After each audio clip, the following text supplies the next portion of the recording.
नमस्कार. मी कृष्णा लक्ष्मण घुगे, राहणार गुगवाडी, तालुका शिरूर, जिल्हा बीड. तर मला इथे नातेवाईकांनी पाठवलं होतं. तर डॉक्टरांशी सल्ला चांगला भेटला. तर आपल्याला शिंदे सराकडून 8 वर्षानंतर ट्रीटमेंट झाल्यामुळं 2 मुलं झाले. तर आपण खूप आनंदात आहे. वर्षा कृष्णा भुगे. 8 वर्षानंतर मला जुळे मुले चांगले आनंदात आहे.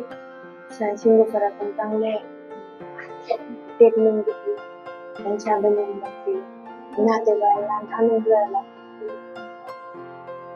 खूप दवाखाने करून थकले होते. माझ्या मुलांना 2 पोरं होते. ट्रीटमेंट घ्यायच्या वेळेस पाहुणे म्हणायचे ट्रीटमेंट घ्या, मी म्हणायचे नको, आता मुली थकली. पण आम्हाला शिंदे सरांनी चांगला सल्ला दिला, चांगला आनंद वाटला, इच्छा पूर्ण झाली आमची. तर आपले शिंदे सरांचं ती स्टाफ आहे ती सर्व खूप चांगला आहे. चांगले ट्रीटमेंट घेतात, लक्ष पण देतात बाळांकडे. तरी सगळ्या स्टाफचा धन्यवाद. जरी ज्यांना कोणाला बाळ नसेल तरी त्यांनी शिंदे सरांची भेट घ्यावी. तरी खूप खूप त्यांना इच्छा पूर्ण. इच्छा पूर्ण. धन्यवाद.